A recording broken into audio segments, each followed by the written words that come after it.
This show is supported by Odoo. When you buy business software from lots of vendors, the costs add up and it gets complicated and confusing. Odoo solves this. It's a single company that sells a suite of enterprise apps that handles everything from accounting to inventory to sales. Odoo is all connected on a single platform in a simple and affordable way. You can save money without missing out on the features you need. Check out Odoo at odoo.com. That's odoo.com. Hey, it's Trey Kay with Us and Them. We're the podcast from West Virginia Public Broadcasting and PRX that looks at America's culture wars. The news industry that covers those debates is in deep financial trouble. More than 80% of West Virginia's counties have limited access to local news. And today, we offer an episode from our archives on the region's so-called news deserts. This episode won a 2024 Regional Edward R. Murrow Award from the Radio Television Digital News Association for Best Documentary. Oh, and next month, we'll update our news desert story with some regional news enterprises that are providing local news in unique ways. That's coming up in August on Us and Them. Enjoy today's episode. This episode was supported by the Pulitzer Center. I'm Trey Kay, and from PRX and West Virginia Public Broadcasting, this is Us and Them, the show that tells the stories about the things that divide us. Our country's political, social, and economic divides are defined in many ways, and they reveal themselves in our choices and habits. For instance, how and where we get our information. Do you get your news from traditional media? Online sites? And do you trust it? 58% of Democrats say they trust stories produced by news organizations, but only 11% of GOP voters say they trust the press to tell the full story accurately and fairly. That's according to a 2023 Gallup poll of more than 1,000 Americans living in all 50 states. 50 years ago, we weren't nearly as divided. In a 1973 Gallup poll, 74% of Democrats and 68% of Republicans say that they trusted the press. There are lots of reasons for this. The media itself has divided, catering to niche markets like CNN, Fox News, and MSNBC. And there's a general decline in trust of major institutions like Congress, colleges, and universities. But something else is at work, too. There are far fewer reporters, photographers, and editors doing the everyday work of journalism. The economics of the business has shifted. And as newspapers, broadcasters, and online sites cut back or close down, the industry has slashed tens of thousands of jobs since 2000. And I didn't realize how bad things had gotten until a producer of ours, Todd Melby, pitched us a story idea and shared some of the research that he's found. And he's with us today. Hey, Todd, how you doing? Hey, Trey, how you doing?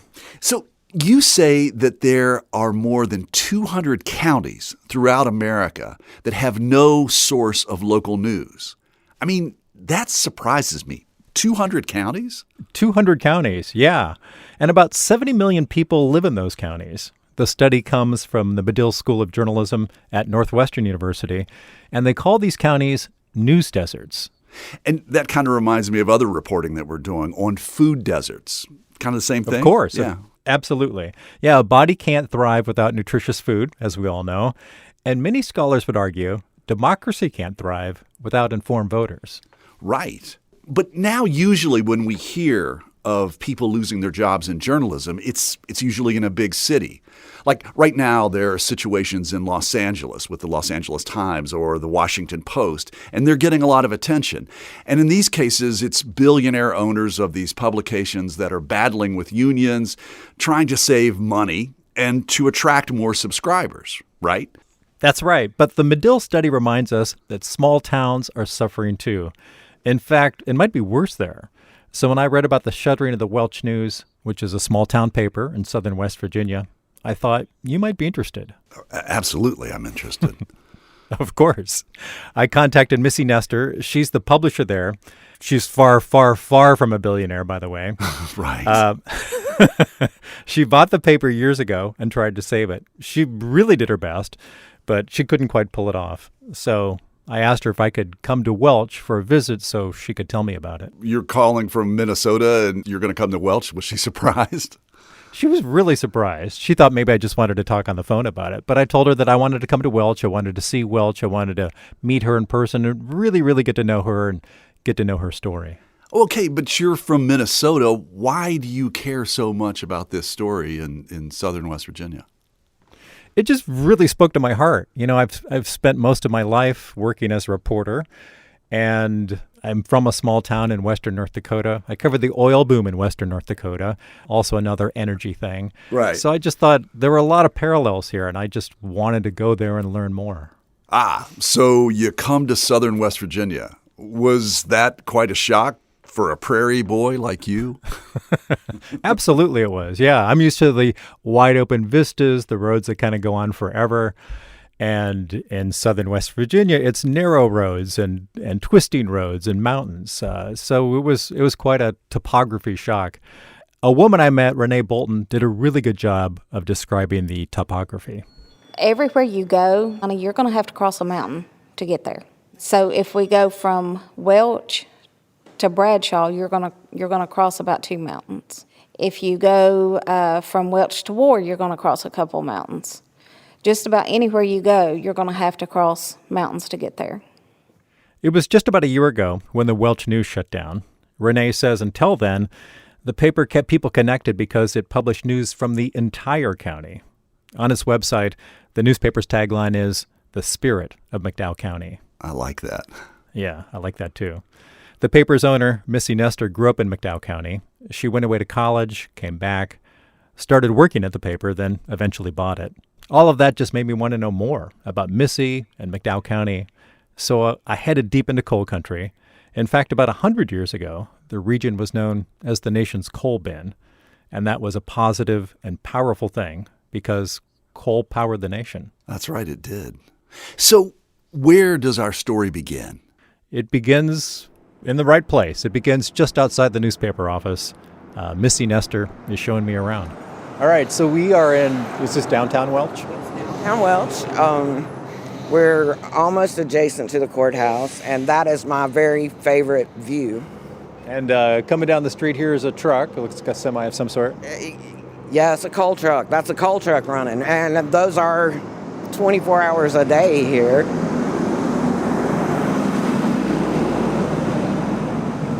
And if you're from the county, you love to see coal running.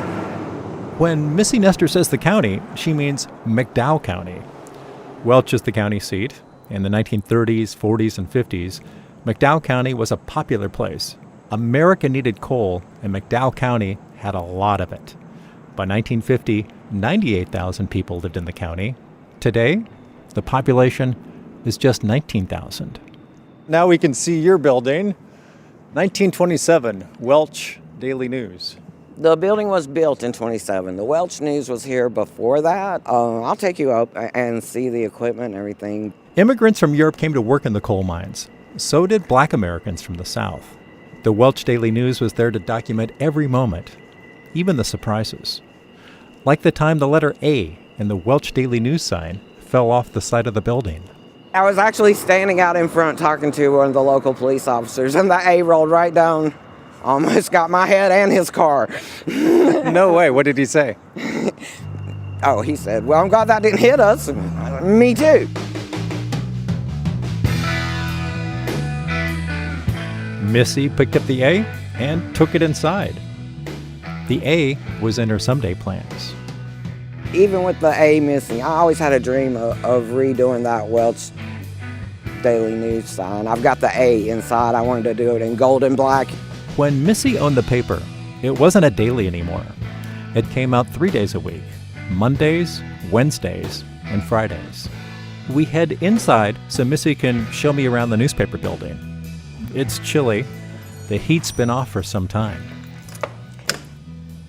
It smells like a newspaper office. Yes. the oil. It's the oil. And newsprint. Yes, and newsprint, which I have a large amount of. Let me take you to the back where we laid out our actual pages. This is our camera, where we would lay the pages out on the big old cards with wax, old school, and then they would come to the camera where we would put them on the film, then we would take the film, put it on plate, put the plate on the press. Is this how you were doing it up until the paper stopped a year ago? Yes. We didn't have really the equipment we needed anymore to do that, and we just made our way. And it is that way a lot when you're in a newspaper like this, where you're hanging on for dear life and running on 50-year-old equipment or better, that you just make your way. I saw our press guys one time. We had a problem. They finagled something with a clothespin and Gorilla Glue and made it last so we could get the paper out the door. Then we worked on it that night. Missy also shows me the paper's darkroom, bound copies of the Welch News from nearly 100 years ago, all kinds of stuff. Eventually, we head down some wooden steps. So we're in the basement of the Welch News. And here's the printing press. It's a 66, like me. We're both a 1966. The previous publisher bought the press the same year Missy was born. Back in a dark corner of the basement are 25 or so giant rolls of newsprint. Rolls that never made their way to the press before Missy shut everything down in 2023. There's an open barrel of black ink with a wooden stir stick. Well, we would dip out the ink with that large cup container, and we would put it into this tray container. See that little step stool with ink all over it? Yep. We would have taken that in between the units and climbed up and dumped it into the trough. The printing press is yellow and smeared with decades of ink. The analog dials measure the number of newspapers printed per hour. And then there are the big round buttons. Faster, slower, inch, stop. You know, a lot of people might look at our newspaper and print it on this old equipment and be like, oh, it's not as clean, it's not as crisp, and it's not. But man, is it historic. Missy clearly loves history and newspapers. The physical, actual newspapers that roll off the press. But don't get the idea she's stuck in the past. After she bought the Welch News in 2018, she took the paper online, generating new subscribers with a slick new website.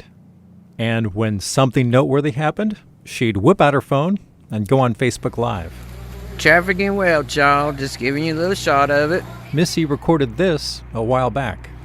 So for anybody just tuning in, apparently this truck was on its way up to the federal prison, and his GPS directed him to come up by the courthouse and go over Hobart Street. The video shows a semi wedged into a narrow, uphill street next to a brick wall outside the historic courthouse. See, we got the state police on scene out here. Mr. Vineyard's on scene directing traffic. Tell all your friends the excitement is happening now. About to see a miracle happen right here in Welch, West Virginia.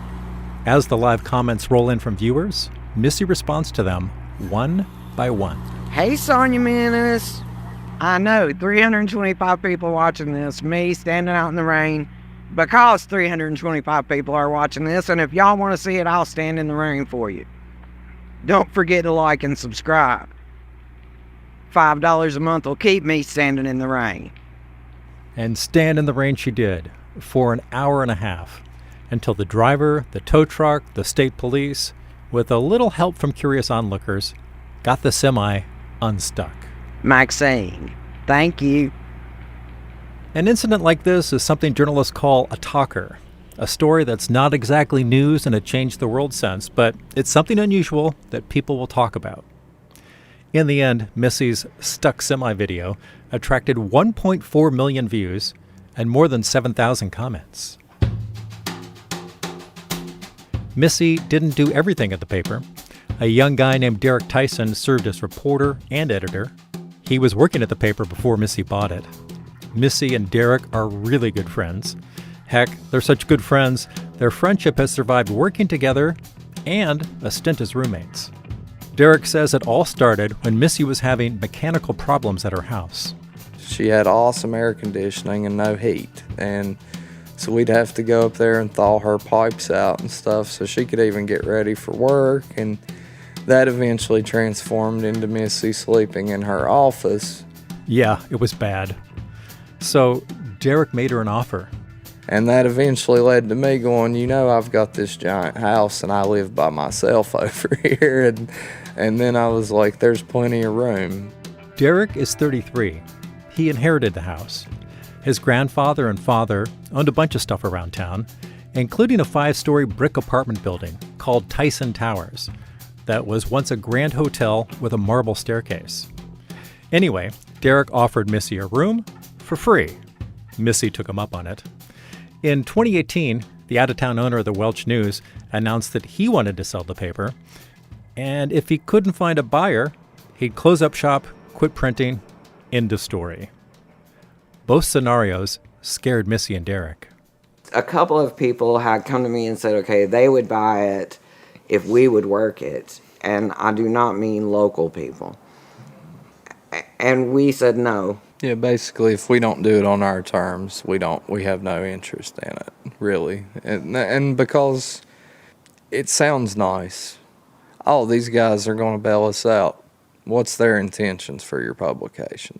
And since a story about the possible closing of the paper appeared in the paper, readers were worried too. Subscribers started calling the Welch News office, telling Missy and Derek how much the paper meant to them. It was every day, constant. We couldn't even get our work done for the phone calls and the people stopping in, crying. But there was one lady in particular who called and said that she only had 2 things in her life: her telephone and the Welch News, and that she didn't know what she was going to do without us.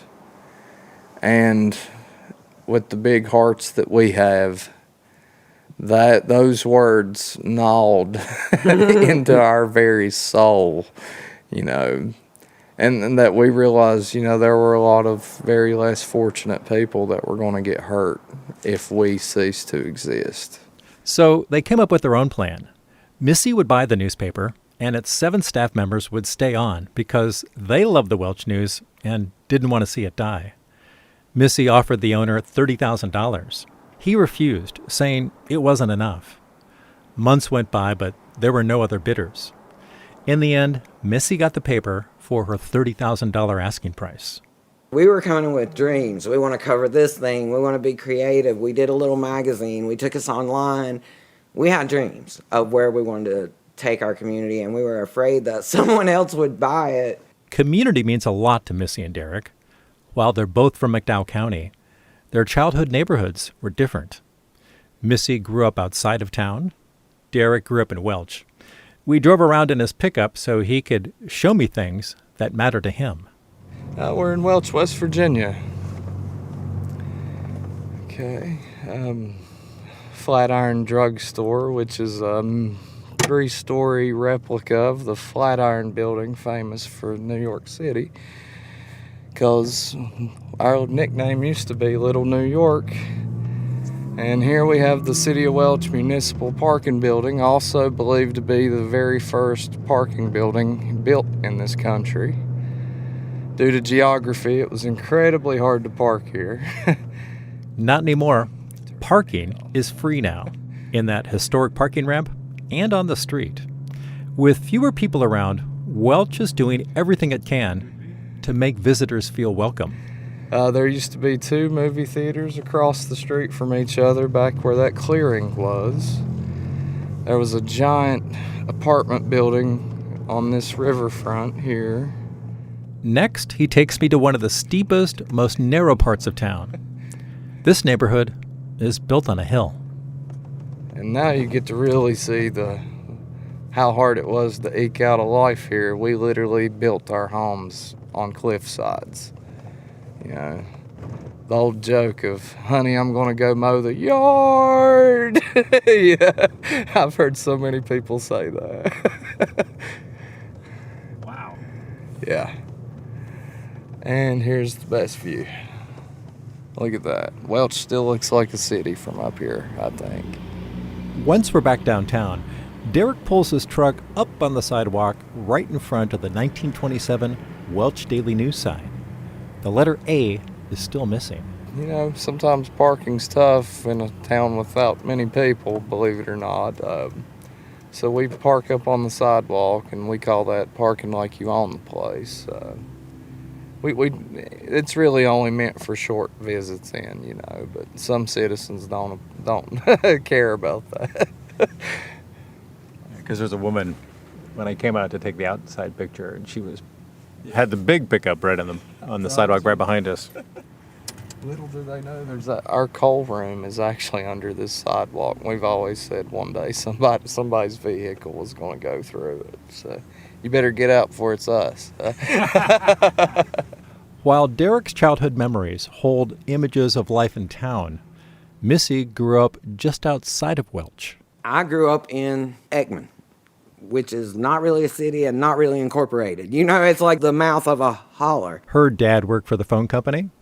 Her mom worked at the post office. In the holler I grew up in, kind of the first rite of passage was to be able to go outside of the gated fence to get the newspaper from the box. That's the first step.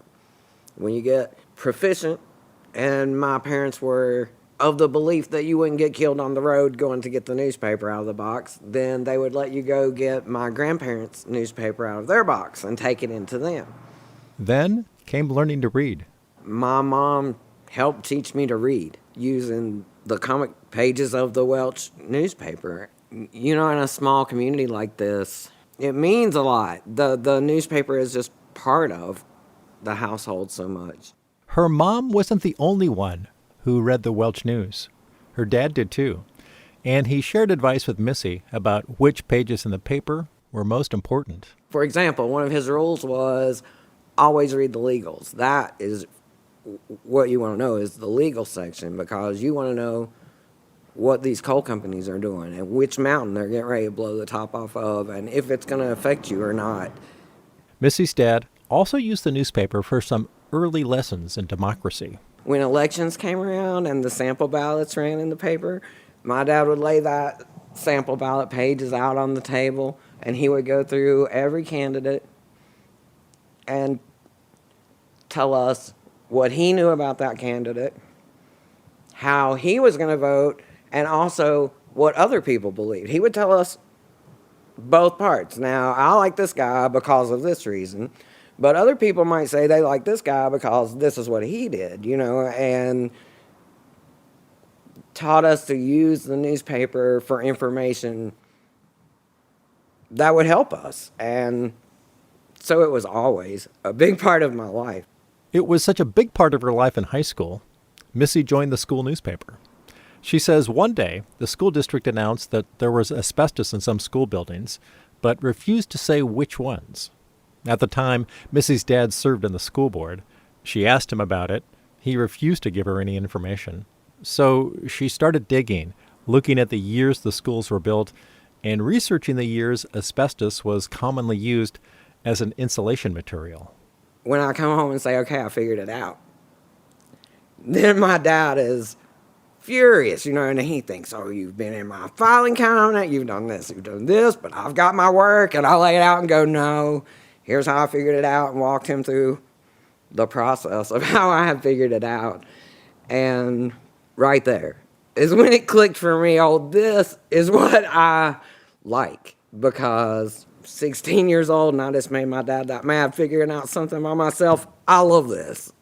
It definitely put the taste of ink in my blood a little bit right there. That ink in her blood was never about breaking a big story for the Charleston Gazette or the New York Times. I didn't have that dream. I'm going to write for a big newspaper or anything. I didn't have that. So owning the Welch News was the perfect fit for her. It's more about my home and what I want here, how I want people in our little community to understand what's going on with the public funds that come here. I want people to understand how important it is to vote here. I want people to understand how important it is to know what our Board of Education is doing, even if you don't have kids in school, because That's still the public funds going to that system. I want to know about it, you know?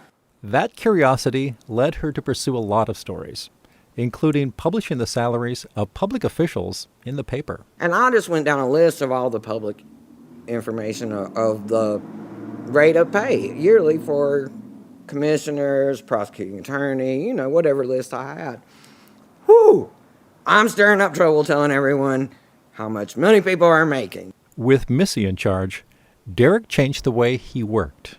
I was free then to actually be a journalist. You know, I could show some of the harder things to talk about in the community, like the school closures and things like that, because I suddenly had an owner who wanted me out there at all the meetings of the various offices in the county. And I remember our goal then was to have that hyper-focused local approach to it and to celebrate the people doing good here. After buying the paper, Missy knew she had to make some changes to the business side of things. With the help of a journalism nonprofit, the Paywall Project, the Welch News added a website in 2020. That same year, Missy learned that the owner of the Pineville Independent Herald in neighboring Wyoming County was closing. Her first thought was, I can save that newspaper. Since the owner was going to shutter the paper anyway, he sold it to her for $1.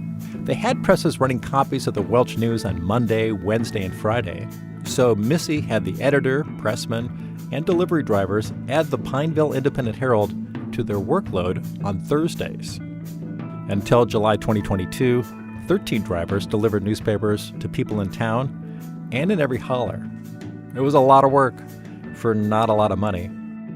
So they kept living as roommates in Derek's house. The third full-time employee lived there too. In order to keep the machine turning, we had to learn to live on nothing. Right. And it was easier that way if we all lived in under one roof than, you know, to try to all of us pay separate utilities and make no money, you know. At least over there it was one pot. You know, together we had enough to live halfway comfortably, I guess. A lot of ramen noodles, a lot of potato soup. Yeah. Eventually, money became so tight, Missy stopped paying herself a salary. With no income, she couldn't help Derek out with the rent or groceries. Meanwhile, Derek was making less than $10 an hour. I asked Derek and Missy about the whole money thing. It's kind of hard to ask somebody to pay rent when they're not paying themselves anymore. And did you literally write yourself a paycheck and then not cash it? Yes. Okay, so you have a stack of uncashed paychecks. Yeah. Did that ever bother you that your boss, she's your boss, right? That your boss was living in your house rent-free and paying you $9.25 an hour? No, because like she said, you know, when it came time to buy it, 4 of us sat down and we made an agreement together. And I am a man of my word, you know, and I believed in our mission and things. And, you know. And I believe you guys knew that I would sacrifice myself first. Things got so bad, Missy and Derek would quietly celebrate when they sold any kind of ad or notice, even when a local resident would come in to buy an obituary announcement.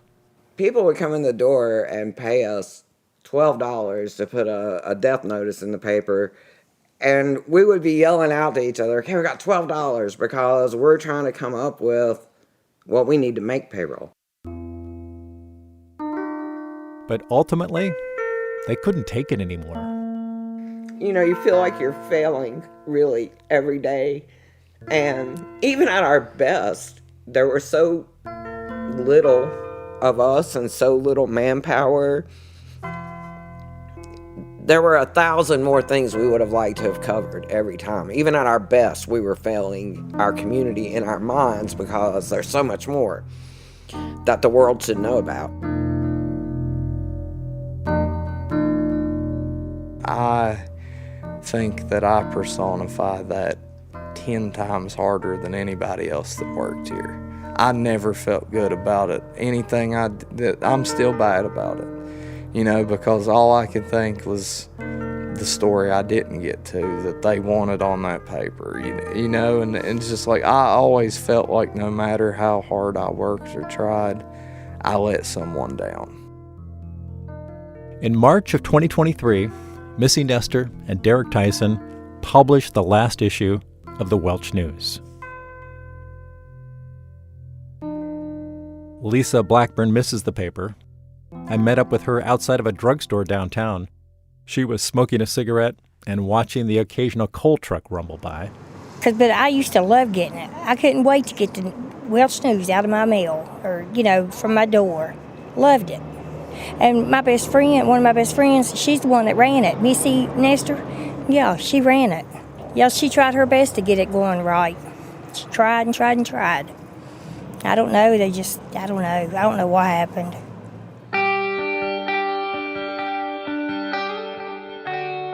After a break, Todd Melby continues the story, and we hear what is lost when a local news source vanishes.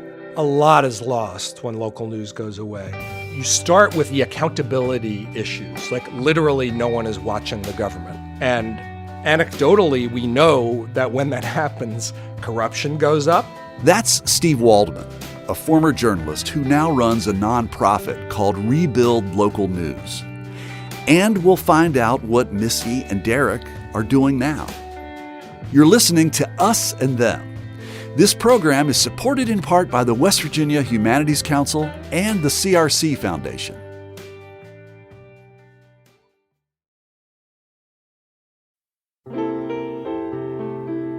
Music lifts us up and brings us together, even when we can't get together in person. Mountain Stage brings you live performances on the air, online, and in our podcast. They remind you how it feels to be in a live audience listening to live music. This is Larry Gross, host of Mountain Stage. Find a link to our stations and our podcast online at mountainstage.org.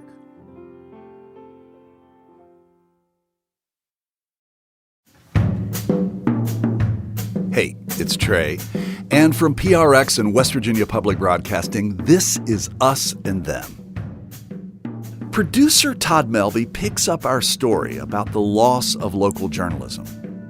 In the West Virginia town of Welch, it's been a big adjustment for many residents. Readers like small-town newspapers for all sorts of reasons, including sports and school news. I head over to the high school football field to meet a former state legislator.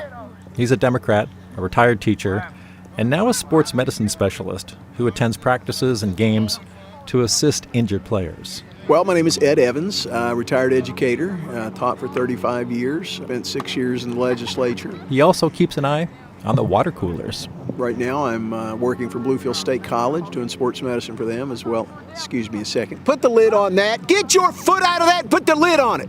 That may be the stupidest thing I've ever seen. I'm so sorry. Sometimes I get stupid stuff like that. Ed Evans represented McDowell and Mercer counties in the West Virginia House of Delegates for 6 years.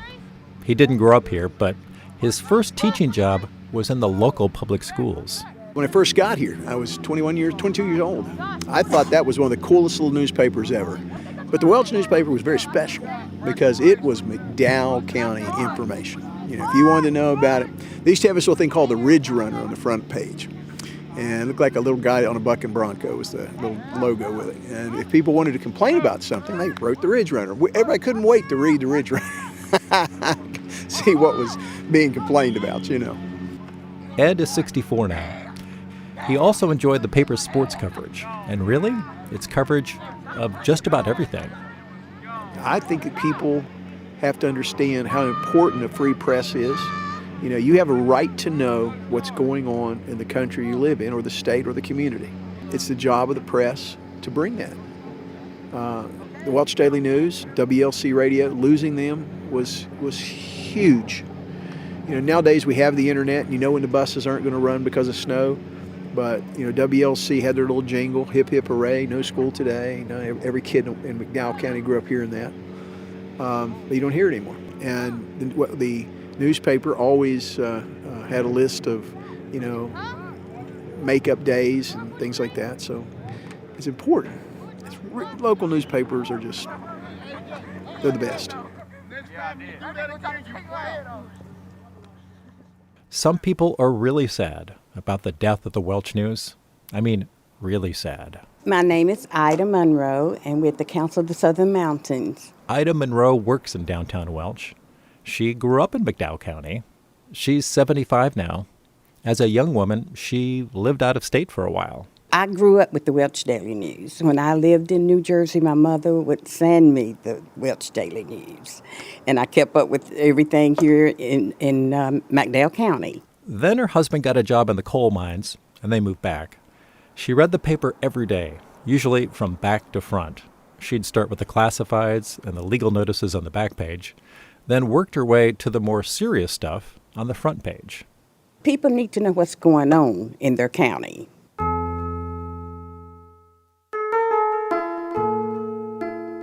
Since the paper was shuttered about a year ago, she's been at a loss. And when they took the paper, it messed with me. In fact, the employees here that I work with, they say, "You are sick about that, aren't you?" I say, "Yes, I am." Mm-hmm. A coworker sometimes brings her a paper from Bluefield, Virginia, but that paper doesn't have much or any Welch or McDowell County news. It's that local information that Ida craves. Because there has been people that has passed, and I didn't know it until some of my coworkers, and they've been dead, a couple weeks now. Mm-hmm. It's a hardship for people in this county. That's a hardship. Losing a trusted source for local stories and information, like birth announcements and obituaries, is a hardship for readers and residents. When news organizations fold, careers and income vanish for journalists. Reporters and editors don't really like being the subject of news, but the steep decline of journalism has forced us to take a look in the mirror. The Barberton newspaper has had a foothold in that community for a century. Like many newspapers all across the nation, this week it is coming to an end. About 750 staffers are on a 24-hour strike. Next Sunday on 60 Minutes, a look at the fading future of local newspapers. A study by Northwestern University tells us the United States is losing 2 newspapers every week. Commercial journalism outlets, including newspapers, radio, and TV stations, have shrunk in recent years. Do you know what's being made here? Still can't guess it? It's a newspaper, and for millions of Americans, what comes from printing presses like this is how they like to get their news. Emphasis is on everything local. I really like that last comment. It's from the editor of a local newspaper. The emphasis, he says, is on everything local. That's really what we're talking about this hour. Local news, local information, connecting people. Which is why, after getting to know the people of Welch, we tracked down Steve Waldman. Early in his career, Waldman worked as a political reporter. He wrote for Newsweek, U.S. News and World Report, and the Washington Monthly. These days, Waldman is trying to save journalism, especially local journalism. He's co-founded Report for America, which is modeled on Teach for America. But instead of bringing teachers to places that need them, it's about bringing reporters to newsrooms around the nation. He's currently the president of Rebuild Local News, a nonprofit dedicated to finding new ways to fund local journalism.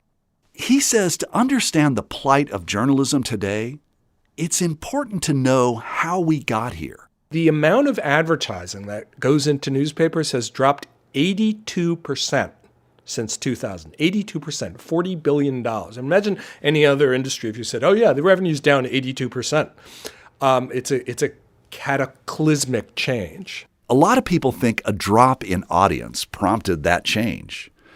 Waldman says it's the advertisers, the department stores, car dealerships, and grocery stores that left first. Really, it is that the advertisers had other places to advertise.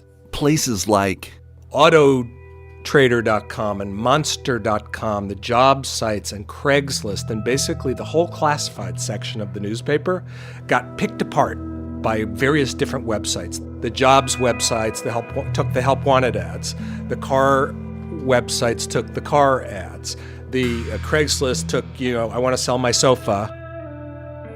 One by one, the whole classifieds part of the newspaper, which in a lot of places was like a third to a half of the revenue, just evaporated. And then Facebook and Google came along and essentially did the same thing with the other advertisers. Some big national news organizations are thriving in the new environment. Exhibit 1, the New York Times. In November, the Times announced it had 10 million subscribers. Its goal is to reach 15 million subscribers by 2027. What they did was they decided, we're not going to pretend to be a local newspaper anymore. We're going to fully embrace our nationalness.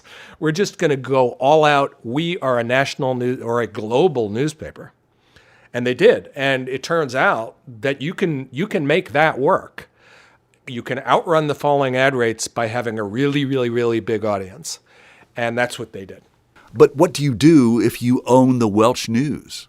If you're in Welch, West Virginia, and your population is smaller, there's just a limit to how many people are going to want to read about the Welch school board meeting.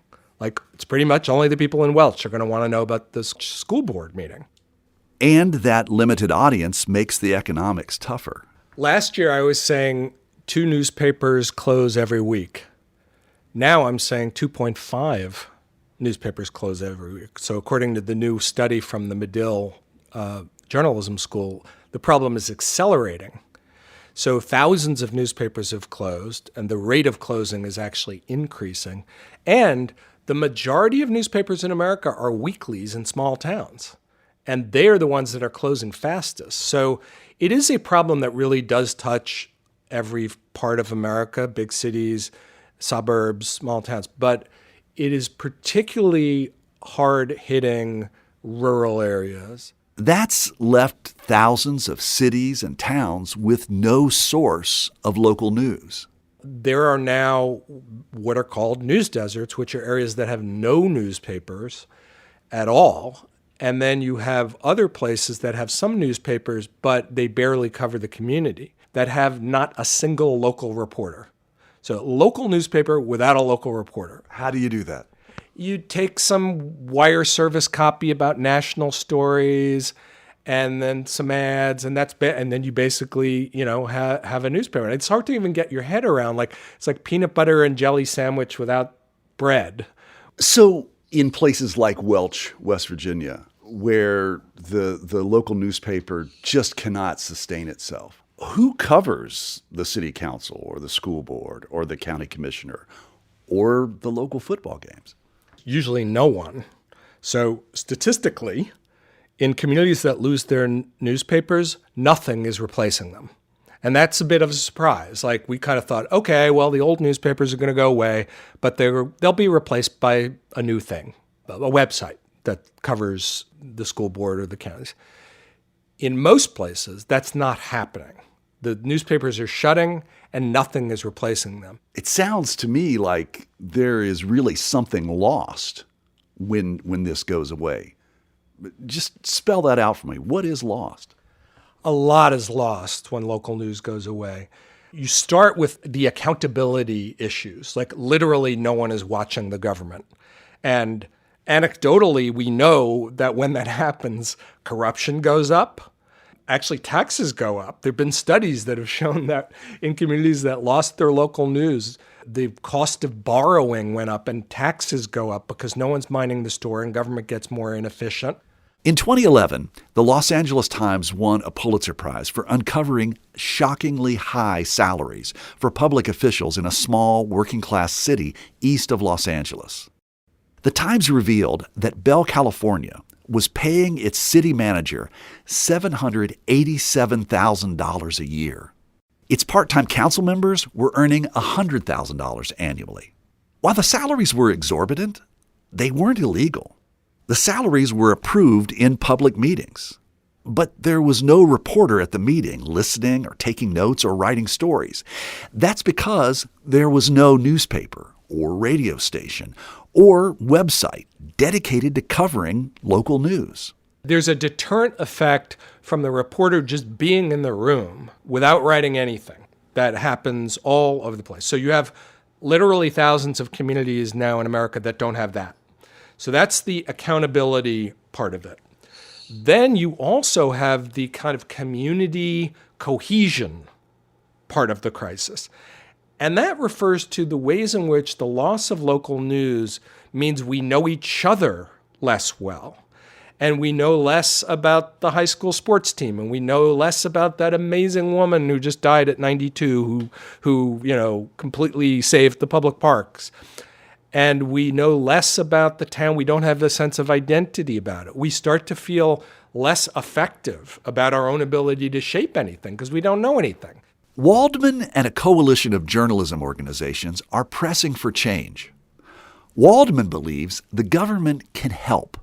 For reporters, that's a major red flag. That's because reporters are supposed to hold the government accountable. And how can they do that if the news organization they work for receives money from the government?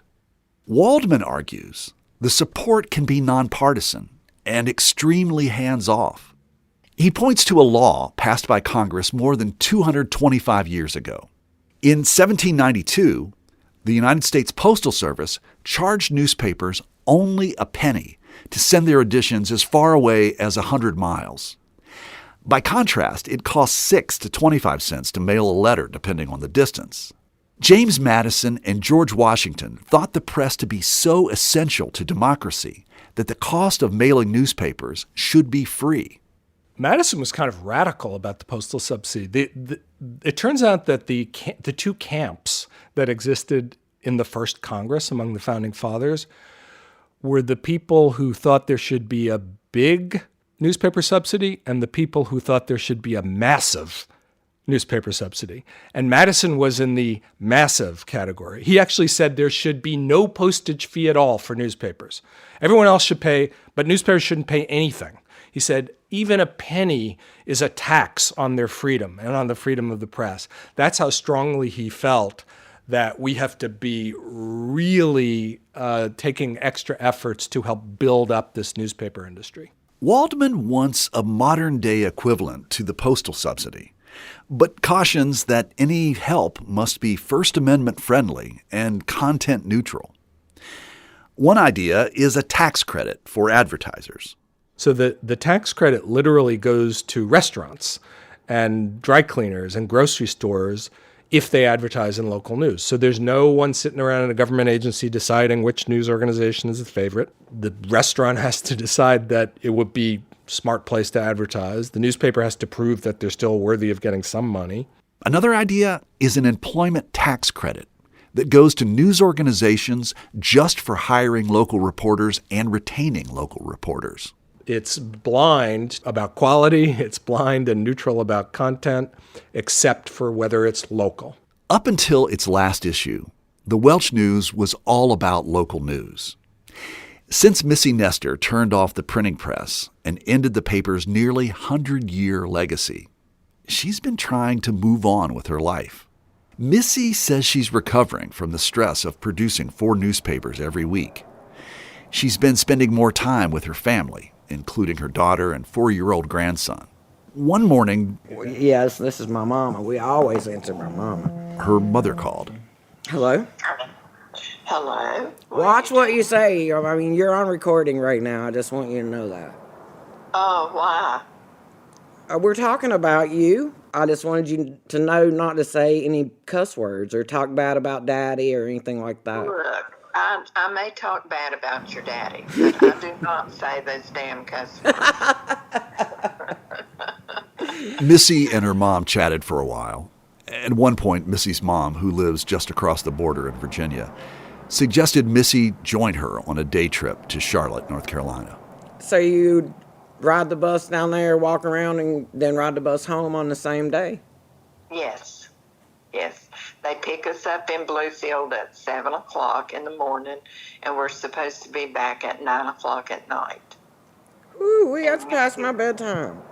Girl, you ought to have a little bit of energy. If not, we're gonna buy you some of those fruits and veggie pills they sell on TV.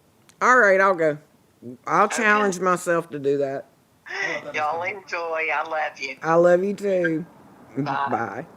Missy's former colleague at the paper, Derek Tyson, is doing other stuff now. He's been remodeling apartments and working the occasional shift at the Howdy House, a local pizza and wings place with video gambling. I was a starry-eyed 23-year-old when I walked in this place, and now I'm a bald, fat, early middle-aged man who is not sure about any damn thing anymore. You know, I feel like I lost myself in a lot of ways, and I'm trying to figure out who I am again now. Missy worked at the paper for 2 decades, bought the paper to save it, and thought about it during just about every waking moment. That includes those early morning moments when she woke up, looked outside, and admired the beauty of freshly fallen snow on the ground.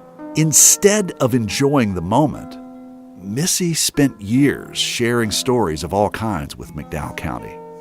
Sometimes she would share her joy with others by turning on her phone, recording a video, and then uploading it to the paper's Facebook page.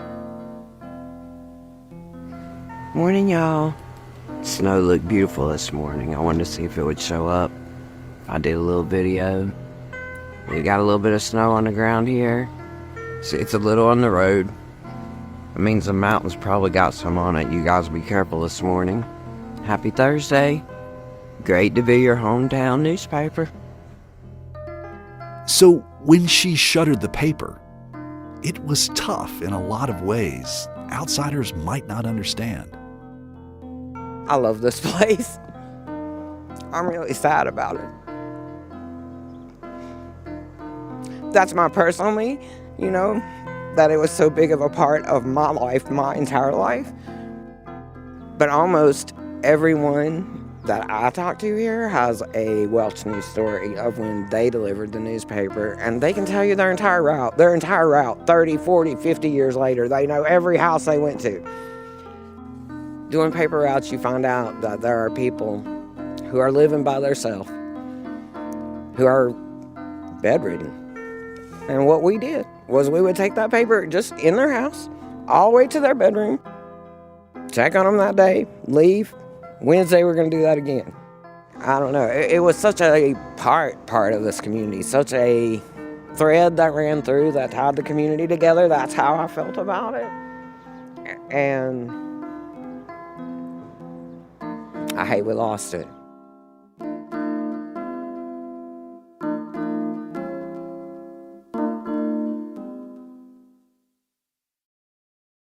You've been listening to Us and Them. Our team for this show was me, Trey Kay. Todd Melby reported and produced this episode. Kate Smith edited the episode, and Matthew Hancock mastered the audio. Michael Lipton, Tristan Lozow, and Ahmed Solomon wrote and performed the Us and Them show music. Mark Lerner designed our logo. The marvelous people at PRX and West Virginia Public Broadcasting make Us and Them possible. So do grants from the Corporation for Public Broadcasting, the West Virginia Humanities Council, and the CRC Foundation. This episode was supported by the Pulitzer Center. Hey, we'd love to get your thoughts about this episode. Would you share them with us on our Facebook page? Or, if you can brave X, formerly known as Twitter, write to us at Us Them Podcast. Us and Them was originally developed with assistance from the mentorship program at AIR, the Association of Independents in Radio. We'll see you next time on Us and Them.